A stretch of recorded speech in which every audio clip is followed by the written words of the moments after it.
감성영재방송 돈다방 미쓰리 9월 10일 토요일 방송 시작하겠습니다. 오늘은 추석 한가위입니다.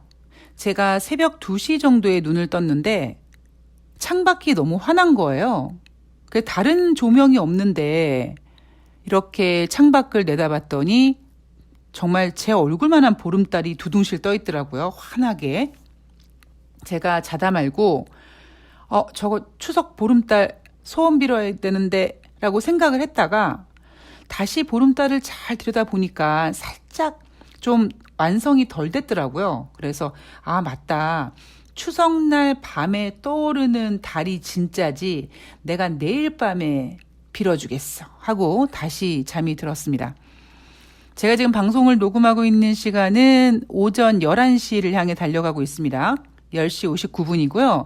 아마 많은 분들께서 이제 차례 지내시고 아침 식사하고 다시 이제 귀경하시는 분들이 귀경 준비를 하고 계시거나 아니면 이미 출발하신 분들이 계시겠죠. 자, 저는 여러분들이 추석 연휴를 보내러 고향에 내려가시는 동안 차례를 지내시는 동안 뉴욕 증시를 잘 지키고 있습니다. 9월 9일 금요일 뉴욕 증시는 상승 마감했고요.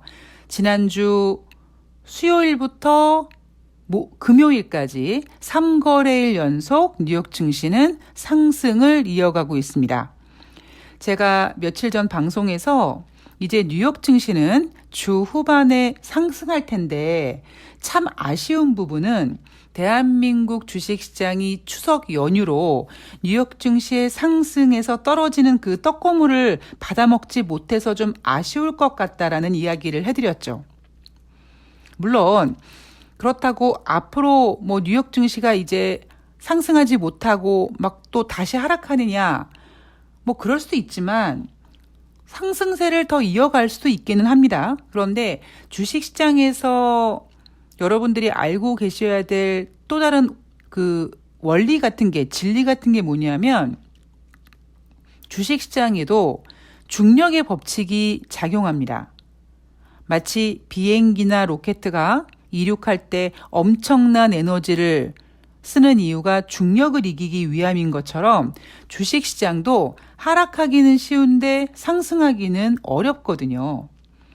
제가 나스닥 지수가 7거래일 연속 하락했을 때 여러분 인생이나 주식이나 한쪽 방향으로만 계속 가는 게 없습니다. 상승할 겁니다. 라고 말씀을 드린 것처럼 뉴욕 증시가 수요일부터 금요일까지 3거래일 연속 상승을 했기 때문에 앞으로 상승하려고 하는 그 힘보다는 오히려 하락하려고 하는 에너지가 더 커질 가능성이 높다라는 거죠. 9월 9일 금요일 뉴욕 증시 잘 정리해서 챙겨보겠습니다. 그리고 내일 돈다방 미쓰리에서는 또 다음 주 미국의 8월달 소비자 물가 지표가 발표되는 매우 중요한 한 주 동안 과연 우리 투자자분들은 어떤 전략으로 무엇을 체크를 해야 되는지 제가 정리해서 또 내일 방송에서 올려드리도록 하겠습니다. 9월 9일 금요일 다우지수가 1.19, S&P 500이 1.53, 나스닥이 2.11% 상승했습니다. 금요일 뉴욕 증시가 상승한 이유를 이 기사에서는 이렇게 얘기합니다. 연준의 긴축 우려에도 뉴욕 증시가 상승했다. 이게 참 무슨 얘기인지 몰라요. 그죠? 연준의 긴축 우려에도 상승했다라면 결국 상승 이유는 다른 이유가 있다라는 거 아니겠습니까? 그 다른 이유가 뭐겠습니까? 바로 75bp 금리 인상이 이제는 받아들여지고 있다라는 거죠. 7월달 75bp 금리 인상 가능성 90%까지 올라왔습니다. 자, 다시 한번 설명해 드리면 7월 25일부터 26일까지 진행된 7월달 FOMC 회의에서 연준은 75bp 금리 인상을 단행했습니다. 굉장히 사실 공격적이고 큰 규모의 금리 인상이었어요. 하물며 6월 달에도 75bp 금리 인상을 했거든요. 그런데 7월달 FOMC 회의가 끝난 다음에 증시는 그 금리 인상 폭에 대해서 두려워하기보다는 이미 시장에서는 인플레이션을 잡기 위해서 이 정도의 금리 인상은 할 거야라고 예상을 했고 그 예상에서 벗어나지 않았다라는 것에 초점을 맞추고 뉴욕 증시가 8월 중순까지 상승했죠. 다른 전문가들은 뭐 이런저런 이야기를 댑니다만 다른 거 다 필요 없어요. 그냥 7월 말부터 8월 중순까지 증시가 상승했던 이유는 9월달 FOMC 회의가 멀리 남았기 때문에 금리 인상과 사이가 별로 좋지 않은 증시는 금리 인상이란 이슈를 좀 멀리 두고 좀 자유롭게 상승할 수 있었던 겁니다. 그리고 이번에 지난주 수요일부터 9월 9일 금요일까지 3거래일 연속 뉴욕 증시가 상승한 이유는 75bp 금리 인상이 이젠 당연한 거예요. 증시에서는 알고 있는 악재는 더 이상 악재가 아니다. 시장에서 특별한 게 없었다. 이렇게 해석할 수 있기 때문에 너무나 자연스럽게 이제 75bp 금리 인상을 받아들이면서 뉴욕 증시는 75bp 금리 인상을 리스크로 생각하지 않는 거죠.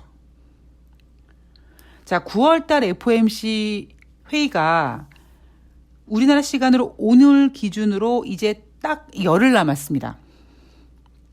물론 9월 20일부터 9월 21일까지 회의가 진행되기 때문에 우리나라 시간으로는 22일 정도에 반영이 되지만 여러분들께 설명해드리기 편하기 위해서 날짜 기준으로 얘기했을 때 오늘자로 디데이 10일 남았습니다.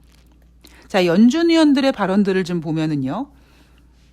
크리스토퍼 월러 연준 이사가 9월달 회의에서 큰 폭의 금리 인상을 지지한다. 75bp 금리 인상 가능성 제시했죠. 재미있는 사실은요. 큰 폭의 금리 인상을 지지한다. 인플레이션을 잡아야 된다라고 얘기하고 있지만 지금 현재 뉴욕 증시에서 9월달 FOMC 회의에서 1% 금리 인상 이야기는 나오지 않습니다. 여러분 잘 생각해 보세요. 6월달, 7월달 그때쯤이요.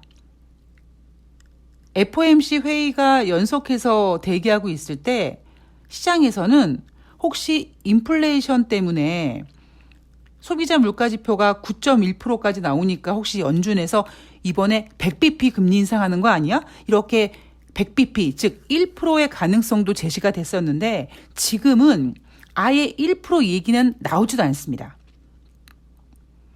큰 폭의 금리 인상을 지지한다? 그래 봤자 75bp라는 거죠. 그리고 세인트루이스 연방은행 총재는 노동시장이 좋아서 75bp 금리 인상으로 의견이 기울어졌다라고 얘기합니다. 9월 초에 발표된 8월달 고용지표 안 좋았어요. 예상치보다도 비농업자 고용자 지수가 3,000명 줄어들었고 실업률은 오히려 0.2% 증가했습니다. 상승했습니다. 고용지표 좋다고 얘기할 수 없어요. 그런데 지금 뉴욕 증시는 11월 중간선거 때문에 어쩔 수가 없습니다. 자, 클라리다 전 연준 부의장 지금 아니에요. 이 사람은 투표권도 없어요. 이 사람이 뭐라고 얘기했냐면 인플레이션이 너무 높다. 연준이 금리를 4%까지 인상할 것으로 예상한다. 물론 올해 말까지입니다.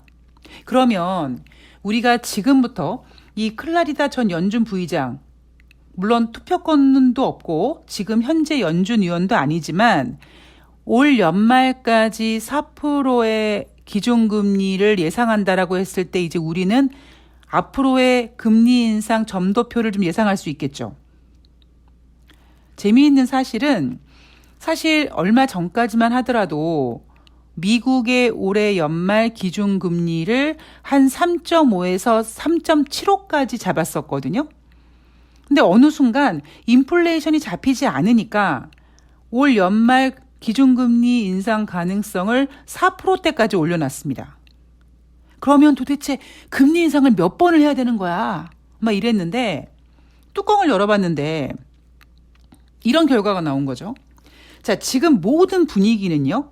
이제 열흘 후에 진행될 9월달 FOMC 회의에서 75bp 금리 인상을 한다는 걸로 거의 지금 90% 기정사실화 되어 있잖아요.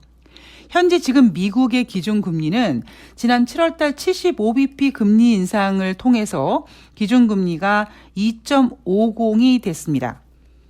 그러면 2.50%에서 9월달 FOMC 회의에서 75bp를 더 추가로 금리 인상하면 9월 21일 기준으로 미국의 기준금리는 3.25까지 올라오게 됩니다. 그러면 연말까지 4% 기준금리를 예상했을 때 남아있는 기준금리 범위는 75bp고요. 남아있는 FOMC 회의는 11월 달과 12월 달 두 번의 회의가 남아 있습니다. 그러면 한 번에 확 75bp 금리 인상을 또 하고 그 다음에 뭐 금리를 동결하고 그러진 않을 겁니다. 그리고 물론 4%의 기준금리가 뭐 법적으로 정해진 게 아니기 때문에 올해 연말까지 12월 말까지 가봐야 알겠지만 그때 4%가 될 수도 있고 4% 넘어갈 수도 있고 4% 안 될 수도 있습니다. 4%냐 4% 넘느냐 안 되나의 그 기준은 이제부터 발표되는 인플레이션 지표가 얼만큼 안정되느냐에 따라 달라지기 때문에 우리가 그 범위를 정확하게 예측할 수는 없죠. 자, 그렇다면 두 번의 FOMC, 그러니까 9월달 FOMC 회의에서 75bp 금리 인상을 한다라는 그 가정하에 11월 달과 12월 달 두 번의 FOMC 회의에서 어쨌든 75bp 금리 인상을 만들어야 되는데 11월 달 금리 인상을 75bp하고 12월 달 금리 인상을 동결한다. 금리를 동결한다. 그런 시나리오는 나오지 않을 겁니다. 어떻게든지 이제 인플레이션도 9.1%에서 8.5로 꺾였기 때문에 9월 달에는 75bp 금리 인상이 자연스럽게 받아지는 상황이기 때문에 인상하면 되는 거고 이제 11월 달과 12월 달은 굳이 75bp를 고집할 필요가 없다라는 거죠. 물론 제롬 파월 연준 의장은 생각이 다를 수 있습니다만 걔는 일단 무시하고 넘어가도록 하겠습니다. 그러면 가장 가능성 있는 시나리오가 뭐냐면 11월 달에 50bp 금리 인상 그리고 12월 달에 25bp 금리 인상. 그러면 12월 25bp 금리 인상하면 올해 연말 기준금리가 미국은 4%가 됩니다. 자, 그렇다면 반대로 11월 달에 25bp 금리 인상을 하고 12월 달에 50bp 금리 인상을 하지는 않을까? 여기에 대한 가능성은 낮죠. 9월 달에 75bp 금리 인상을 해대고 갑자기 얼굴색을 확 바꿔가지고 11월 달에 25bp밖에 금리 인상을 하지 않고 12월 달에 75bp 금리 인상을 한다는 거는 다시 뭐 인플레이션이 다시 상승해야지만 벌어질 수 있는 일이거든요. 자, 그러면 물론 제가 지금 50bp, 25bp 얘기하는 거는 절대적인 건 아닙니다. 뭐 클라리다 전 연준 부의장이 올해 연말까지 미국의 기준금리가 4%다라고 얘기했을 때 무조건 죽었다 깨어나도 목에 칼이 들어도 4%를 만들 필요는 없는 건데 어쨌든 75bp를 가지고 잘 운영해 본다라는 가정하에서 지금 가능성이 가장 높은 거는 11월 달에 50bp, 12월 달에 25bp거든요. 인플레이션이 만약에 떨어지지 않고 어느 정도 선에서 정체가 되거나 뭐 그런다면 기준금리 4%를 조금 넘을 수도 있습니다. 그 얘기는 11월 달에 50bp, 12월 달에 50bp 이렇게 인상을 할 수 있어요. 50bp 인상에도 이제 우리는 놀라지 않습니다. 75bp 금리 인상을 한다고 해도 주식시장이 저렇게 올라가는 마당에 50bp는 충격적이지 않거든요. 자, 그렇다면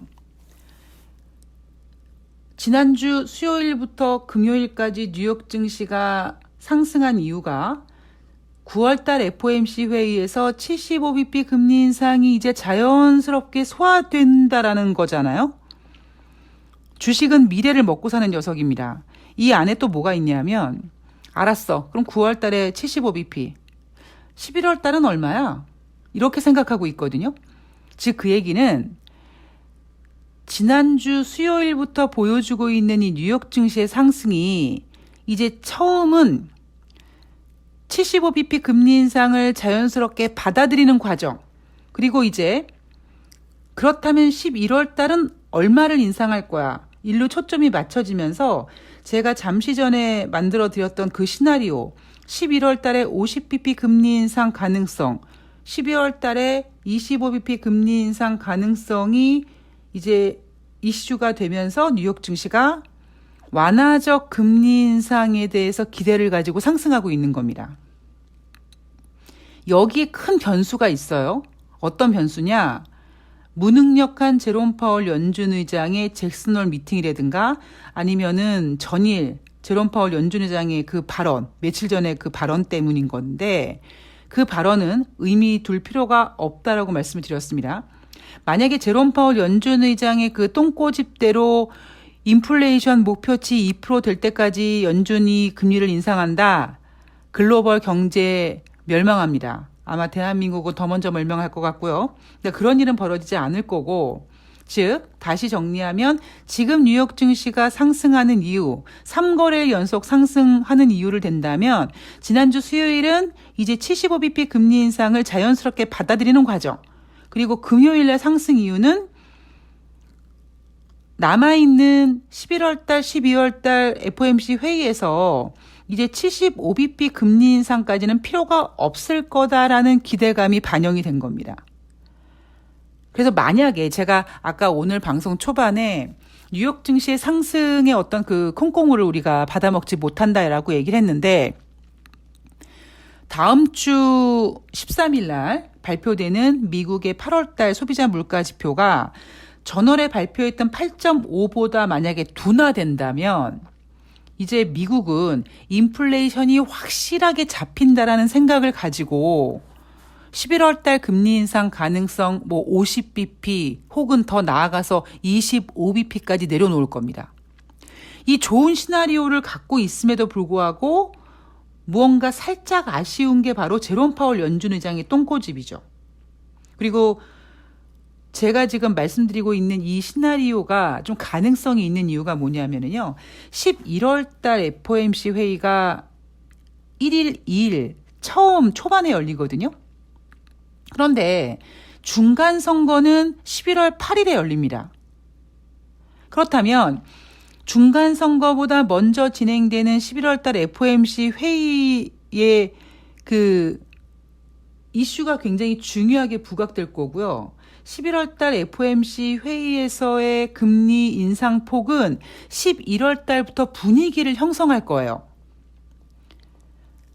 주식은 미리 땡겨 쓰는 그 특성을 갖고 있으니까 제가 얼마 전에 말씀드렸듯이 지난번 7월 말부터 8월 중순까지 뉴욕 증시가 상승했던 이유가 FOMC 회의가 한참 남았기 때문이라고 얘기했잖아요.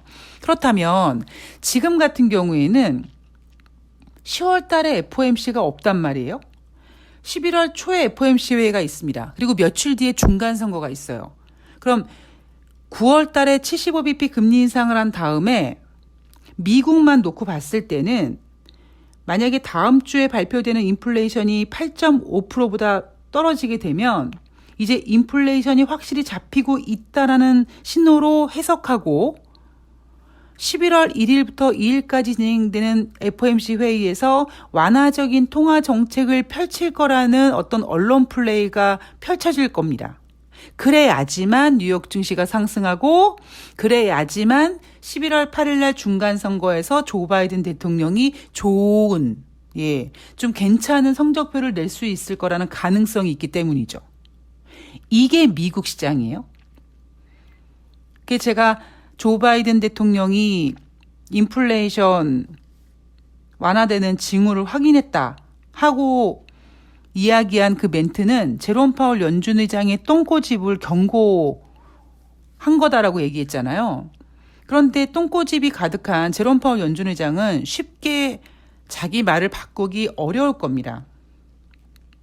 대신에 뭐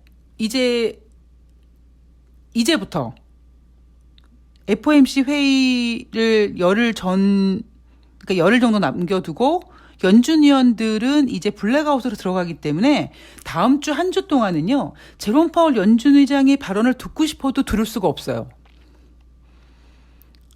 그래서 다음 주 한 주 동안에 정말 중요한 건 9월 13일 날 발표되는 미국의 CPI가 8월달 CPI가 8.5보다 떨어진다라는 것만 확인이 된다면 오히려 FOMC 회의가 없는 10월 달을 기대하며 뉴욕 증시는 상승할 가능성이 있습니다.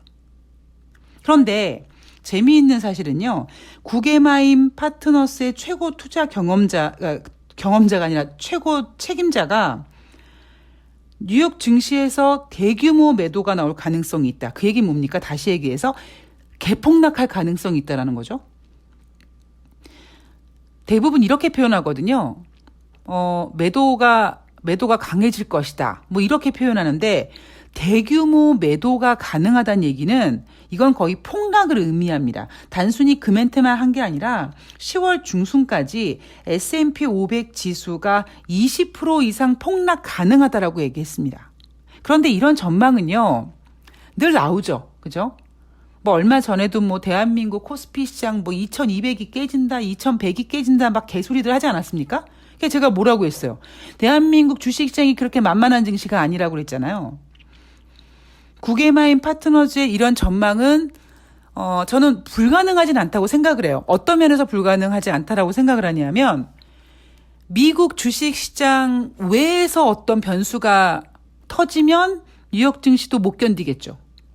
근데 제가 오늘 방송에서 계속 말씀드리고 있는 건 뭐냐면 다른 변수를 제외하고 유럽이라든가 중국 이런 거 다 제외하고 오직 미국만 봤을 때 지금 조 바이든 대통령이 그리고 있는 그림이에요. 제가 조 바이든이면 이런 증시, 이런 경제 분위기를 만들 겁니다. 언제까지? 11월 달까지. 그럼 미쓰리 예상대로만 본다면 10월 달 증시가 나쁘지 않을 거거든요. 근데 구게마임 파트너즈의 이 이야기를 들어보면 미국 내에서 어떤 문제가 발생하기보다는 오히려 그 외적인 유럽이나 뭐 중국에 대한 문제가 발생할 수 있기 때문에 뭐 남미 국가도 마찬가지고요. 항상 리스크는 노출되어 있으니까 뭐 그럴 가능성도 있고, 그리고 저는 한편으로 또 그런 생각도 한번 해봤어요. 이 구게마임 파트너스의 이 공포스러운 발언은 왜 나왔을까? 어제 방송에서 말씀드렸듯이 지금 미국의 모기지 금리가 2008년도 금융위기 이후에 최고치다. 뭐 이런 부분. 5.89라고 말씀드렸죠? 그럼 9월달 FOMC 회의에서 75bp 금리 인상을 단행하게 되면 6%가 훨씬 넘어갈 겁니다. 자, 오늘의 결론. 미쓰리가 오늘 전해드렸던 어떤 그 시나리오는 미국만을 위한 시나리오입니다. 그렇다고 제가 장밋빛 전망을 그리고 있는 건 아니에요. 항상 리스크, 철두, 철미, 철상, 철화. 리스크를 조심하고 챙기고 있습니다. 그런데 쓸카드가 많은 미국은, 정치적 이슈가 있는 미국은 오히려 제가 오늘 말씀드린 시나리오로 그려갈 가능성이 크고요. 구게마임 파트너스의 최고 투자 책임자의 어떤 이 시나리오를 보면 무시할 수 없는 게 뭐냐면 저는 뭐 금융위기 이후에 최고치를 기록하고 있는 모기지는 아닌 것 같아요. 제가 항상 말씀드리지만 부동산의 어떤 버블 문제는 아직 시작도 안 했는데 뭐 벌써 시작하지는 않을 것 같고요. 저는 오히려 그 외적인 것들, 뭐 당장 이런 거죠. 미국은 저렇게 나름대로의 좋은 시나리오를 가지고 움직일 수 있는 가능성이 있지 않습니까? 그리고 오히려 보여주고 있고, 미국이 전 세계 글로벌 어떤 기준금리를 결정할 수 있는 힘이 있다 보니까 지네들 하고 싶은 대로 할 수 있어요. 그런데 문제는 대한민국인 거죠. 자, 미국이 지난번 7월 달에 기준금리를 75bp 인상하면서 미국과 한국의 기준금리가 역전된 상태입니다. 여기서 이제 10일 뒤에 미국이 75bp 금리 인상을 또 하면 미국과 한국의 기준금리가 1%까지 벌어집니다. 그럼 10월 달에 금통위가 있거든요. 그러면 대한민국 10월 14일 날 예정되어 있는 금통위에서 금리를 1% 인상할 수 있을까요? 1% 인상하면 어떤 일이 벌어질까요? 처음에 미국과 한국의 금리 차가 진행이 됐을 때 한국에서의 자본 유출이 크지 않았다라고 얘기하지만 지금 여러분 환율을 보시면 왜 환율이 저렇게 날뛰는지 여러 가지 이유가 있고요. 그 여러 가지 이유 중에서 미국과 한국의 금리 역전차 영향이 있습니다. 한국이 10월 달에 금리 인상 1% 못해요. 지금 9월 달 미국의 FOMC 회의에서 75bp 금리 인상이 거의 확실시 되고 있는 가운데 1% 금리 인상 차이가 벌어지게 되고요. 언제까지? 9월 21일부터 최소한 10월 중순까지 한 달 동안 미국과 한국의 금리 차가 1%까지 벌어지게 됩니다. 그러면 아직 대한민국은 외환 보유고가 좋고 이러지만 환율 때문에 외환 보유고 당연히 축소되고 있고요. 대한민국 신흥국입니다. 예. 제가 대한민국 증시가 허접하다라고 얘기하면서 대한민국 증시만 허접한 게 아니에요. 대한민국 금융 시스템 자체가 굉장히 허접합니다. 과연 이 윤석열 정부에서 이 위기를 어떻게 견딜 수 있을지 모르겠지만 각자 도생이라는 캐치플레이를 가지고 우리 스스로 어떤 전문가들보다 어떤 애널리스트들보다 지혜롭게 냉정하게 현실을 직시하면서 경제 상황이라든가 주식시장을 봐야 됩니다. 물론 저는 주식시장이 올라가면 저는 별로 재미가 없어요. 저는 어차피 개별 종목을 보는 사람이기 때문에 시황과는 별로 솔직히 관심 없는 매매를 합니다. 상관없는 매매를 합니다. 시황이랑은.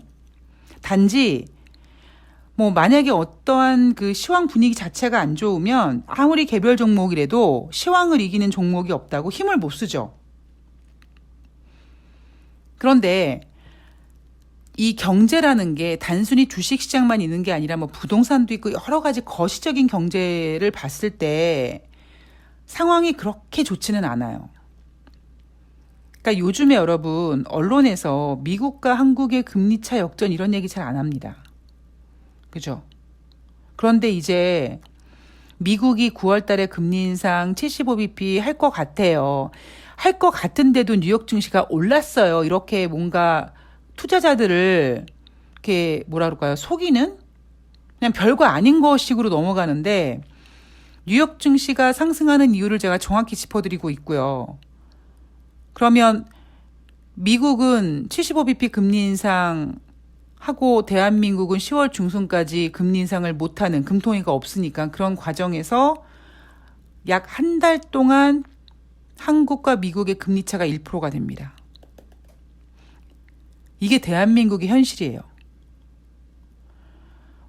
예전에 워낙 우리가 그 외환위기 이후에 무슨 외환보유고에 한 맺힌 사람들이어가지고요. 외환보유고를 잘 쌓아놓고 있지만 당장 제가 알기로 이번 달에 감소한 걸로 알고 있습니다. 감소가 안 되면 이상한 거죠. 환율이 지금 1380원까지 와 있는데. 자, 지금 환율이 올라온 이유 여러 가지 이유가 있죠. 제가 윤석열 리스크라든가 여러 가지 이유가 있지만 한국과 미국의 금리차, 대한민국이 금리를 제대로 올릴 수 없는 이 불행한 현실. 그런 상황 속에서 주식시장은 이제 여러분 다시 말씀드리지만 연초에 3,000포인트 얘기하던 애널들 이제 다 주둥이 공업용 미싱으로 박아버렸잖아요. 말 못하잖아요. 이 주식시장은 한 2,400, 2,300 여기에 그냥 우리 안도하고 있지 않습니까? 그러니까 여기서 그냥 각자 종목들이 그냥 진행이 되는 겁니다. 이슈를 가지고 테마를 가지고 큰 지수에 관련된 종목들은 움직이지 못하지만 나름대로 개별 종목들은 움직일 거예요. 문제는 뭐냐면 이제 이렇게 진행되는 가운데 이제 부동산이 움직이게 되는 거죠. 주식은 현금화가 쉽기 때문에 어떤 이슈에 빨리 반응하고 그래서 뭐 금리 인상 때문에 경제가 안 좋아질 거야 얘기 나오면 주식시장이 가장 먼저 힘들어합니다. 그런데 가장 먼저 힘들어하고 가장 먼저 적응합니다. 문제는 끄떡하지 않을 것 같은 부동산 시장이 흔들리기 시작하고 처음에 흔들리면 뭐라고 합니까? 여러분, 그러니까 이게 제가 전문가는 없다라고 얘기하는 이유가 이런 거예요. 여러분, 연초에 코스피 시장이 2,950포인트 갔을 때 애널리스트들이 다음 주 증시, 뭐 다음 달 코스피 전망 3,050, 3,100 계속 3,000포인트 될 수 있다고 타령했거든요. 제가 안 됩니다 해도 아니래요. 된대요. 3,100 간대요. 근데 못 갔잖아요. 지금 3,000포인트에서 얼마가 빠진 겁니까? 자, 그렇다면 여러분 지금 부동산 집값 빠지죠? 근데 전문가들이 뭐라고 얘기합니까? 물론 더 빠질 거라고 얘기하는 사람들도 있지만 지금 부동산 시장이 저런 그 버블이 그 무너지는 것을 뭐 자연스러운 뭐 가격 안정이라든가 뭐 이렇게 얘기하는 사람이 있어요. 개소리입니다. 예. 그렇게 자연스럽게 뭐 가격이 안정되고 이런 문제가 아니에요, 지금은. 여러분들이 거시적인 경제, 그러니까 제가 그래서 최근 돈다방 미스터리에서 뉴욕 증시를 기본적으로 말씀을 드리지만 부동산 이야기로 해드리고 있잖아요. 그 이유는 뭐냐면 거시적인 경제에 대해서 좀 다양하게 해드리려고 하고 있거든요. 아, 돈다방 미스터리는 주식방송이야. 종목 얘기를 하지 않고 테마 얘기를 하지도 않는데도 미국 증시, 뉴욕 증시를 설명하면서 거시적인 경제 이야기를 해드림에도 불구하고 좀 어려워하시는 분들이 계셔서 요즘에는 가급적이면 부동산 얘기도 해드리려고 하고 또 어떤 분이 뭐 금 얘기, 유가 얘기를 좀 해달라고 말씀을 하시는데 좀 거시적인 경제로 좀 폭을 넓혀드리려고 하거든요. 그래야지만 최소 앞으로 저는 이번 위기요. 뭐 내년부터 좋아진다? 개소리입니다. 아직 전 시작도 안 했다고 생각합니다.